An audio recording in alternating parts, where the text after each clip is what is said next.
it's been like um it's been a fat minute since I decided to record one of these. Um and I'm really surprised that it took this long, but you you know, existence on this planet is not like the most like accommodating, you know?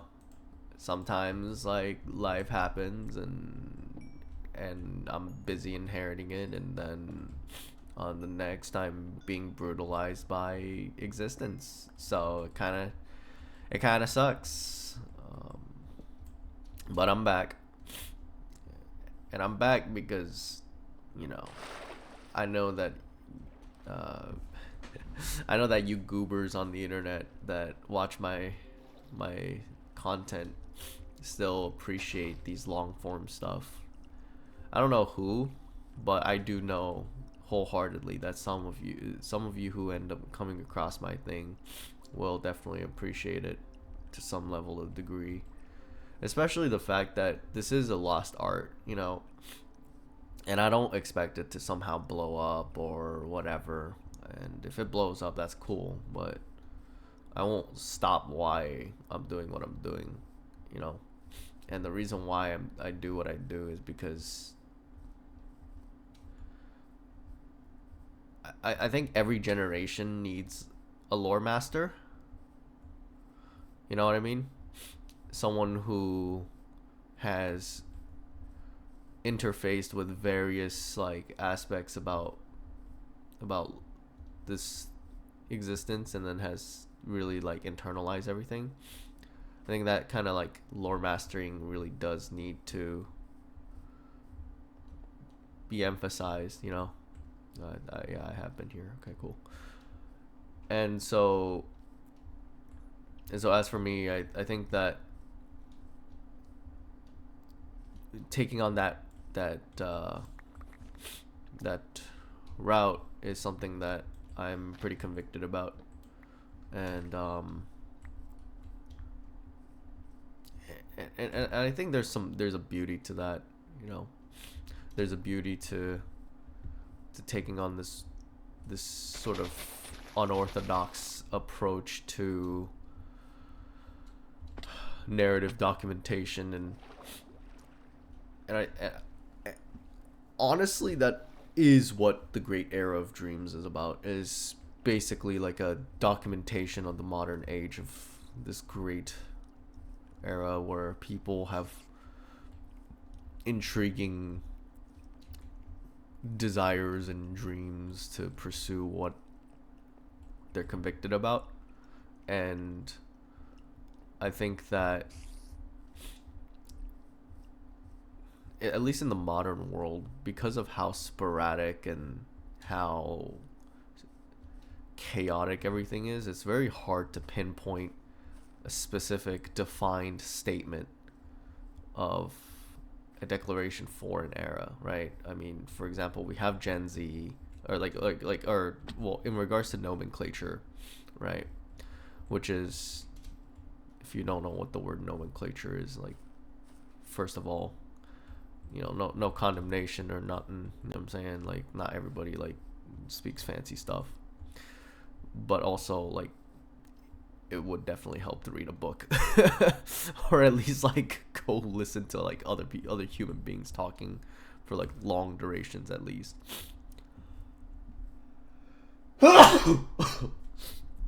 But basically, like,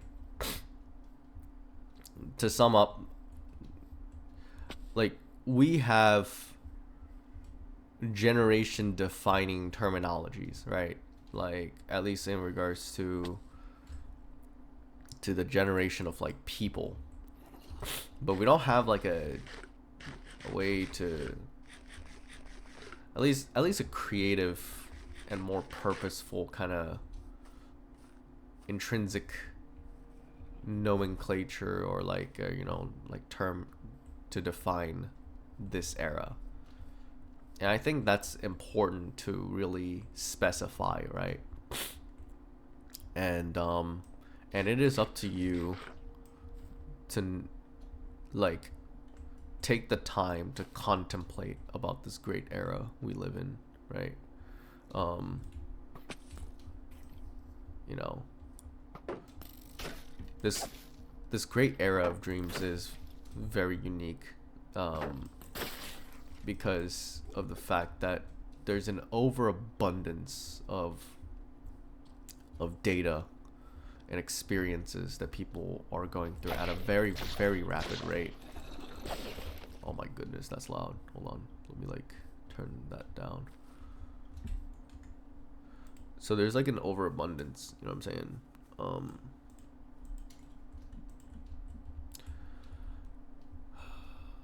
And so I think that it's very important for people to understand that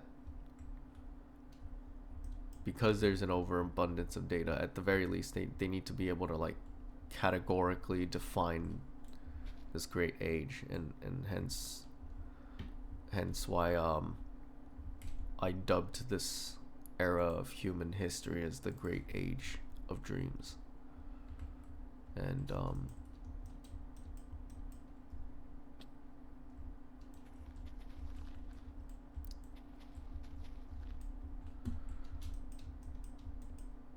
and the question is you know, the question then becomes like, why does it matter? I think I think the reason why it would matter is because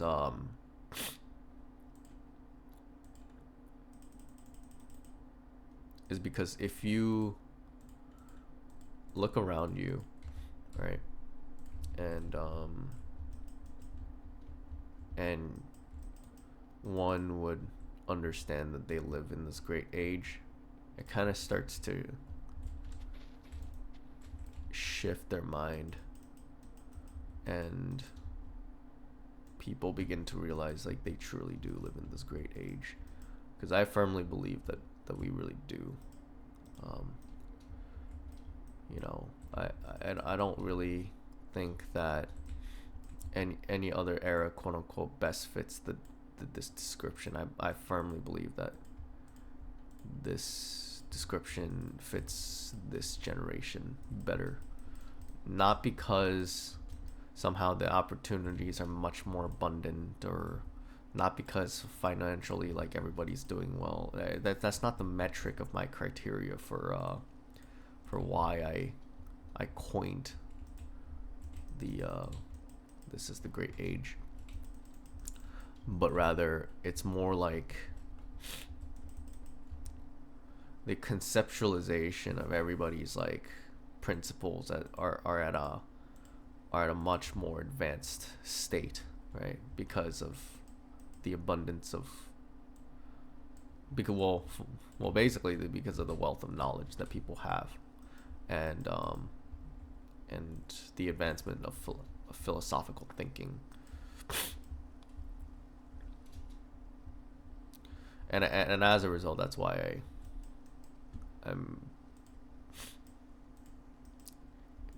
that's why it's known that this great age is the era of dreams, or the great era of dreams.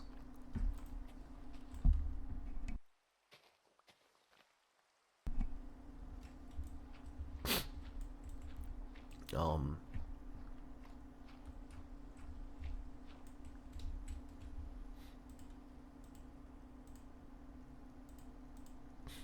oh man, I hate to make just a box, but kind of have to. Anywho.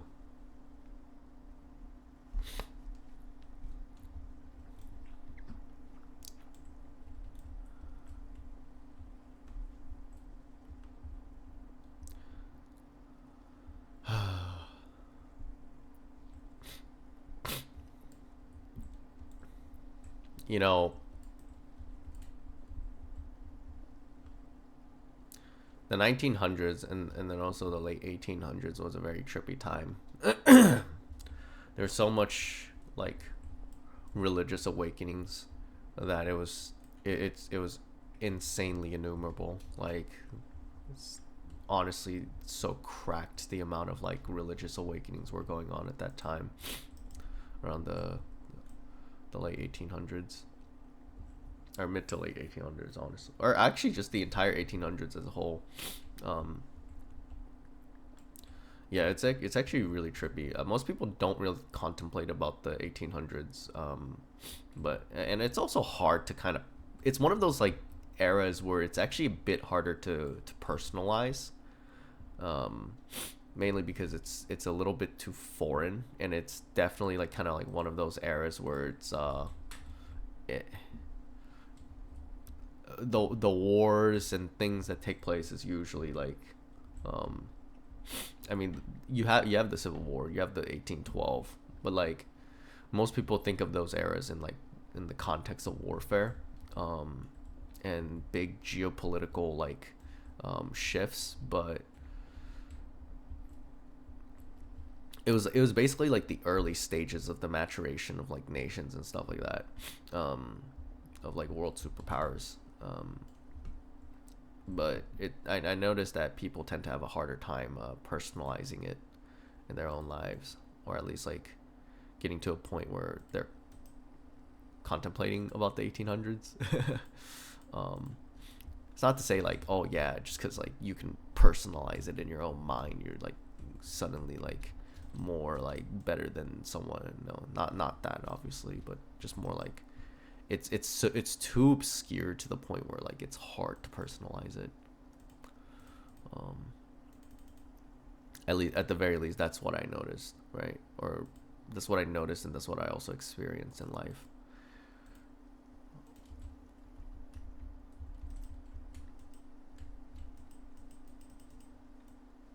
Oh wow, this rope thing is super useful.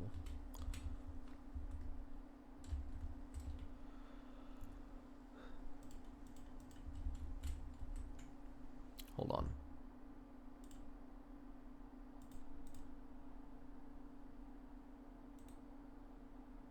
Okay, cool. All right, I'm back. Yeah, I was like not trying to constantly sniff my freaking nose, like, or go through sniffles. Like that's it's just, I don't know, something about that just kind of like, I don't want to have to, you know what I'm saying? It's just not ideal. But anyways, so yeah, the 1800s. Yeah, it was very trippy times back then, and I'm greatly surprised at how it's an era that's not too thought about on a practical basis. Initially, it is one of those like, why would anybody want to contemplate about the 1800s? But there's a lot of like important things that did happen during that era. A lot of contemporaries of like religious movements and things like that. Super important. I think because people downplay religion, or at least not downplay religion as in, oh, they don't have reverence for religion, but more like, because people look at religion in a baseline secularist perspective, it kind of like it ends up like making religion seem a bit arbitrary. Yeah. That's the word for it. Like, because of people's perspectives on religion, and usually most people's perspectives on religion is a very arbitrary perspective about it. Kind of like, oh yeah, religion's important as just a baseline acceptance, but sometimes it's like hard to extend the level of depth like religion actually impacts like, societal shifts, but also like even like with you kind of need a like a deeper sense of like, you could say like compassion to understand the level of depth in the implication of like religion, you know what I'm saying? And so because like there's a lack of practice in being compassionate towards like people's religious perspectives, it's easy to make other people's perspectives about religion very arbitrary. But anyways, like, yeah, so going back to the 1800s, like it was a very trippy times back then. And there was a lot of like religious movements that took off. And it was very important too, because it's like it would later fundamentally shape the present spiritual perspectives of today, you know. So there's that to contemplate about. But yeah.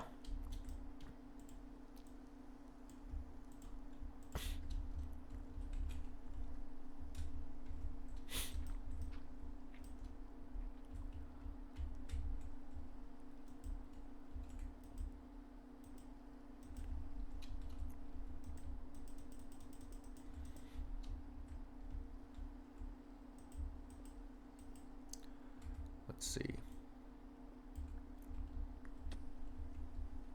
I'm realizing that as I get older, you know, like I'm about to hit 25, right? I'm 24 right now. I've been living, you guys know bits and pieces about my lore, so it's like I'm not going to, you know, talk about everything all at once. Ooh, you can throw a freaking axe. That's crazy.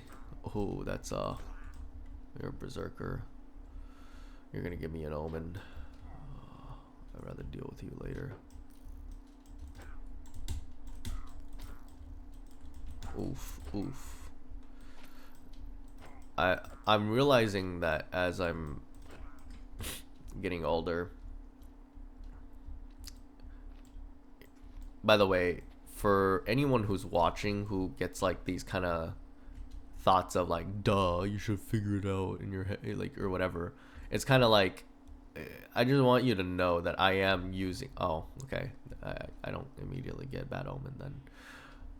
You have to understand that like I make these videos also as like a self documentation as well. So, you know, some things that are quote unquote obvious that I'm speaking out loud, it's also because I'm personally logging and documenting the insight for myself in the future, so that I'm able to look back and understand what profound conceptions I was basically like inheriting at that time, right? Um, so, anyways, I don't want to like go off on that freaking tangent, but yeah, sometimes I have to because I don't want to have to explain myself every single time. I guess that need to defend would also stem from how we live in we mentally live in a framework of condemnation and judgment. So it's like instinctive for me to end up having to defend myself, huh? Whoop-de-doo. But anyways, so where was I? Oh yeah, as I'm getting older, I'm beginning to realize like how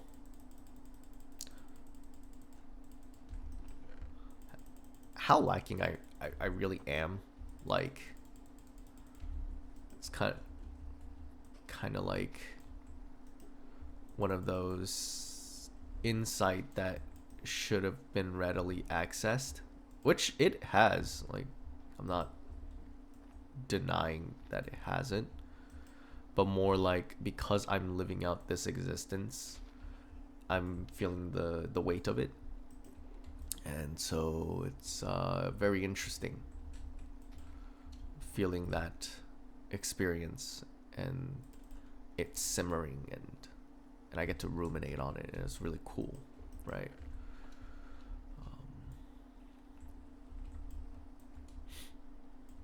And I think that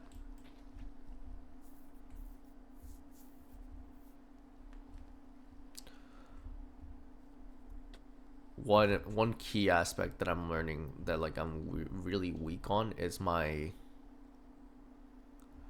ironically, it's actually my conversational like dynamics.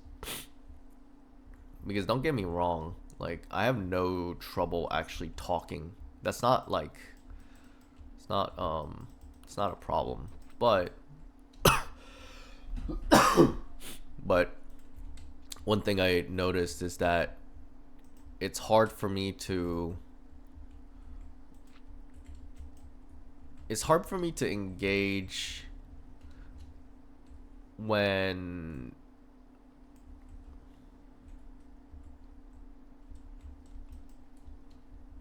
I personally like have never really experienced what people have experienced. Which is kind of like one of those like, yeah, I mean, that's kind of normal or whatever. Doesn't make you special. But it's not like that per se, but it's just more like in the past I assumed that I can just empathize with a lot of people. But that's not to be the case. But in order for me to really empathize with somebody, I really have to like spend a long time with them, and eventually like I download the weight of their pain, and then eventually I go, oh okay, yeah, like now like it's everything's settling into my mind, right? So so there's that, right? And as a result of this, I'm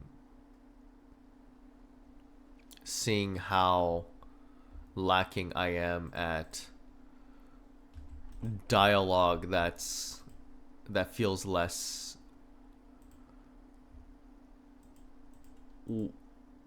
it's hard for me to engage in dialogue and then not make it feel like one-sided, at least like I'm the one yapping on my end, when I don't relate to the other, when I'm not able to like relate with the other person, you know, on their end. And so one thing that I'm definitely like learning how to do is like how to adapt myself to be more personalized for other people, because I think that that's a lost art that's becoming more and more like lost as we're not actively contemplating about the very nature of it, right? And so it's because we're not actively contemplating about the very nature of it, it's creating problems in not just a breach in communication, but also just like a breach in compassion, right? Like the emotional weight of like what one goes through, right? It's, we are becoming more and more calloused as a result of like this lack of practice. And at least that's what I'm like observing, right? That's what I'm noticing. And so for me, I'm applying the theory to the test, because for me, I don't like to just yap and then have the concept that I yapped hours and hours for just kind of be like just head knowledge. I need a practical application. And so the way I'm applying this theory that I have is through basically like the application, which is by recognizing the situations and learning how to exert the compassion necessary to approach the situation. Because I realized that, wow, what the heck? Oh, you can actually throw this. That's crazy. Hold on, can I throw this? No, I cannot throw this.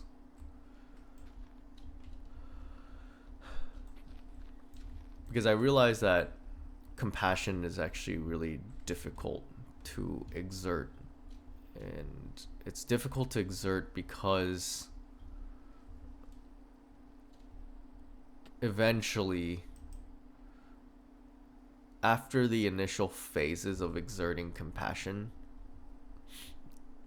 the more and more you kind of spend time with somebody, the more, yes, you'll understand who they are like, but the more you'll understand that they're not like you, right?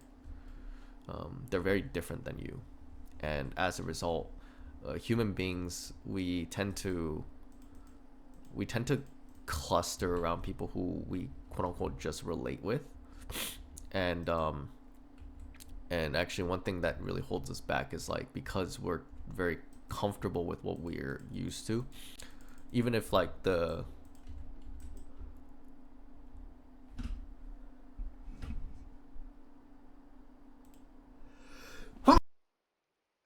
oh my goodness, even if like what we are used to isn't like good for us per se, we're still willing to just like stick around, even though like it's more detrimental. And and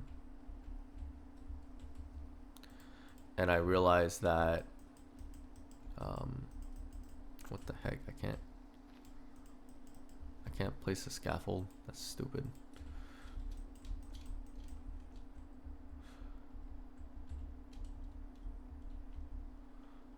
Even though like we humans like, you know, it's like are dealing with something that like that's not good for us, we would rather deal with that than have to deal with something that we're not used to, um because we really don't like change actually. And I'm saying this for myself too, like in a certain sense, like I don't really like change when it's not when it's changed that, like, for example, like it's not, that's antithetical to what I'm used to, right? So for example, like what I'm used to is living life improvised, right? So the idea of having an organized like itinerary for things, it's not normal for me. Like it's in fact it's very like, it feels very brutalizing. um well, in the past it felt more brutalizing, but like as I took the time for like the past like 3 years to be led through an experience, I started to appreciate it more, and it's very important that I got to really have that opportunity to do so, right? Because now it's at a point where like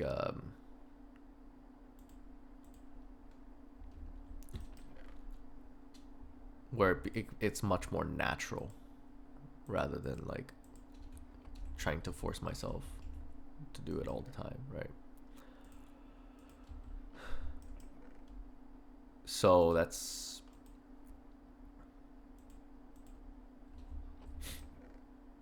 some of the things I'm learning, is like things like learning how to be compassionate towards things that it's hard for you to relate with. So for example, I have lots of friends who are diagnosed with autism, but who also are suspected to be having autism. And for me, like, um, it's like one of those things where I find it very strange, and like you might be thinking like, oh, like how could you, like you're just being judgmental and blah blah blah. Like it's less like I'm being judgmental and more like kind of like that's not how I live. So like, how do you like live like this? Seems like it sucks, kind of way. Not like, because I have ADHD, but having ADHD doesn't mean you'll understand what someone with autism is like going through. You know what I'm saying? Like, um, so it's kind of like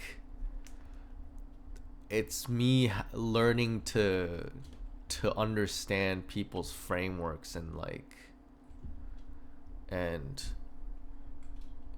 for me personally, this is like where I apply my faith thing, is like I just ask God, like, yo, give me like more experiences that I need so that I can like be able to relate with this person better, because like this is really like it is straight up like I cannot relate with you, you know what I'm saying? And like I really need like divine like what do you call it, like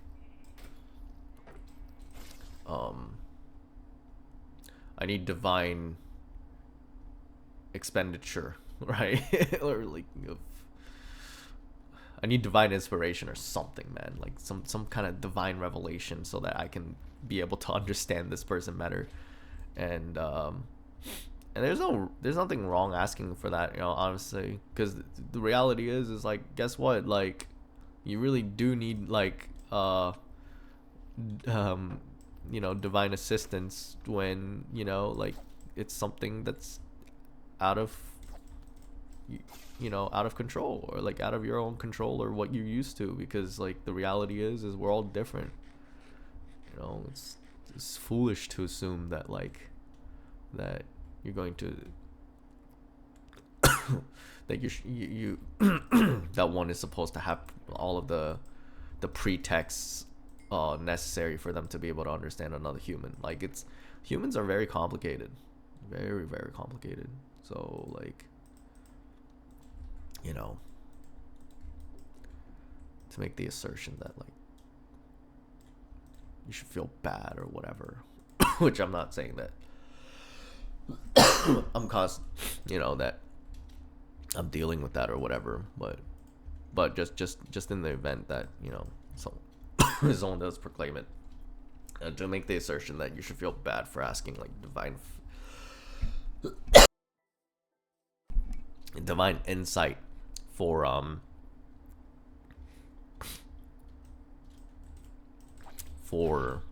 like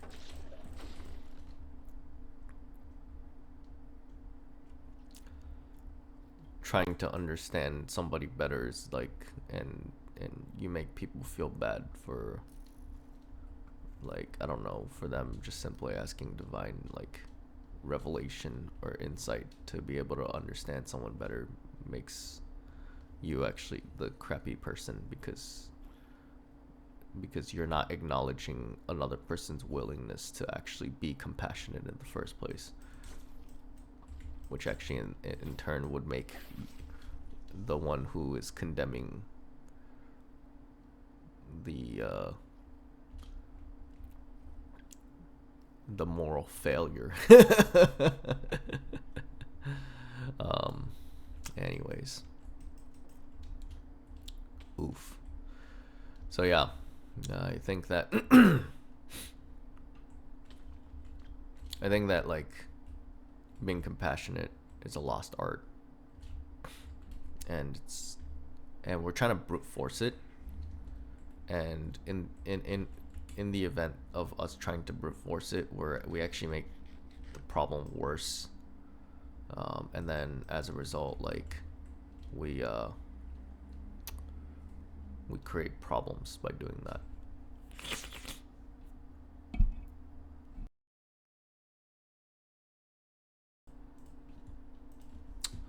But yeah, that's basic. That's like, yeah, that's like some of the important things I'm learning is like compassion, organization,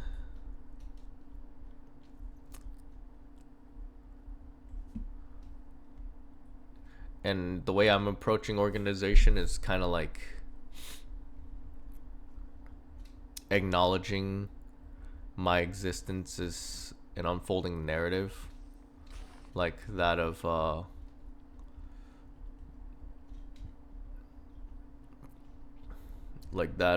the narratives that I've basically familiarized myself with, things like the Odyssey and the Iliad and Journey to the West, and like, and what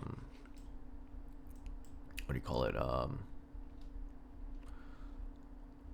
like freaking anime like One Piece, and Fairy Tale, and so on and so on. Like,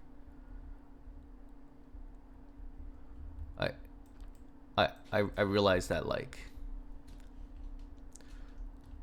asserting existence in that framing of things, I realized that, at least for me, it engages my mind mentally with the reality around me.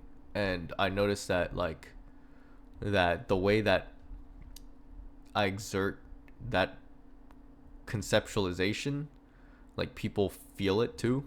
Some people critique it. Some people really, really vibe with the idea. Some, you know, so it's kind of varying degrees of like of how people feel about it. Oh no, that's a very bad idea.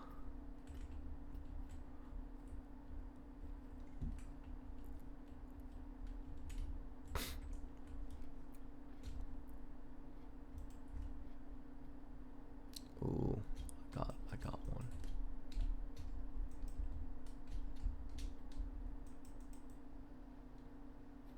Why can't I use scaffolding like this? What the heck? I guess I need a rope or something. But yeah, like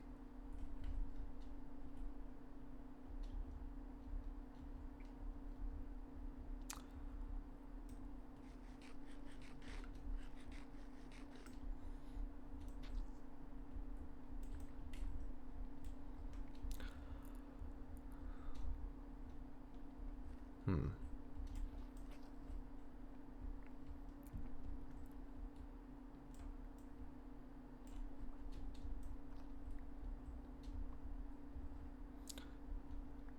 Another lost art that I'm noticing, or like an art that's getting more and more like lost, is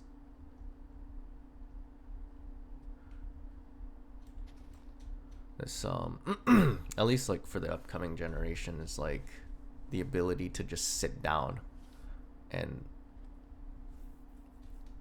just let boredom flow, right?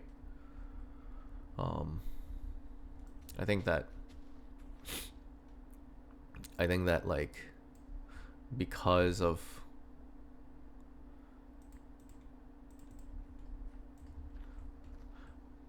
I mean, it's a combination of everything, you know what I'm saying? But I think the biggest culprit has to be that freaking phone. Like straight up, like it really is the damn phone. Like, um, alongside with like okay, like if you remove the phone, right? Then the next obstacle you have to deal with is like a lack of sense of community and purpose, and so like as a result, the phone kind of becomes like a band-aid solution, but if you do have a healthy community, it really is that damn phone. um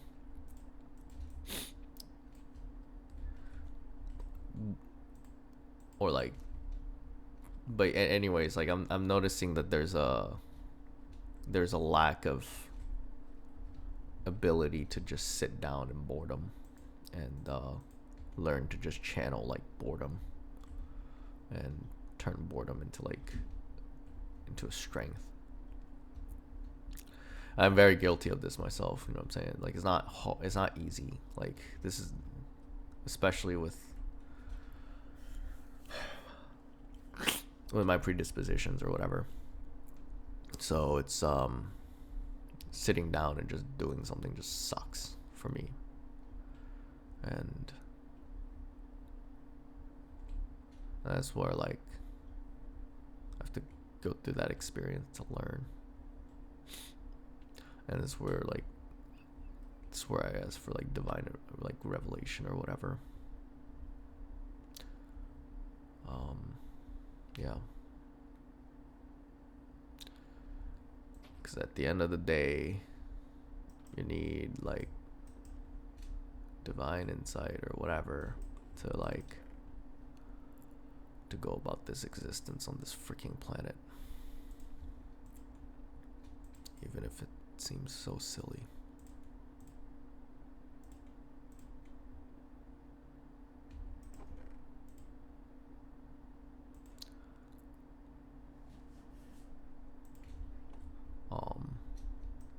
Yeah.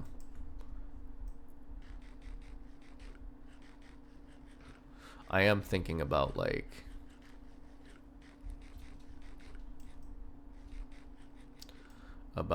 how to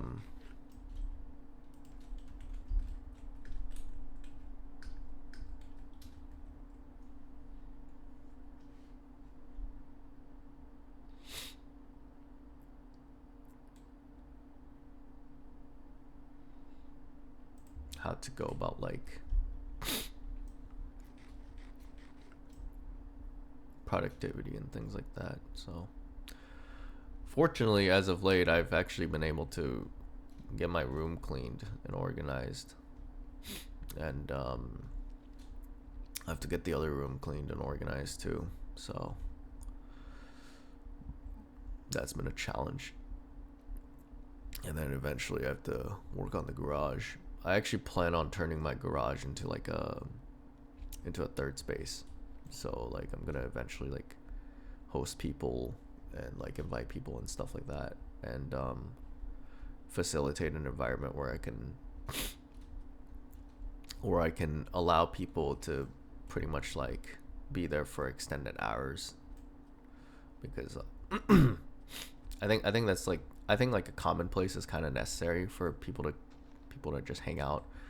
In the past, like, you know, third spaces were much more accessible, but especially with the weighty nature of like today's economy and things like that, third spaces are becoming more and more like harder to access, or you there's some like financial like exchange that needs to take place, which kind of defeats the conceptualization of a third space. And so for me, like, I think I want to put my theory to the test and see like how far it'll work, and then like once I perfect it, I plan on applying it to like really really untraversed areas, like in the middle of nowhere type things, to see if like how I would adapt it to there. Because I think one thing that people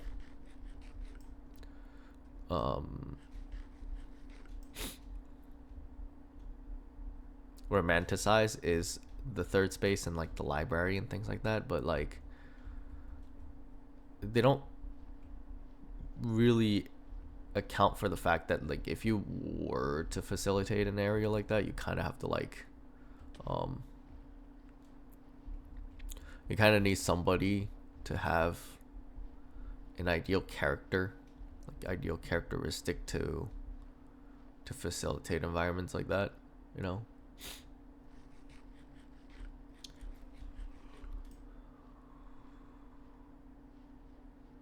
Well, it's interesting. The 2000s are a wasteland, huh?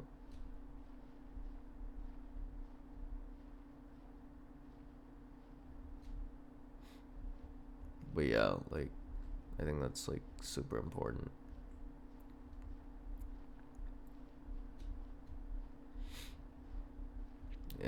It'll also dramatically help with like with I guess like familiarity of the surrounding and things like that for people who are just like wanting to hang out. Um, yeah. So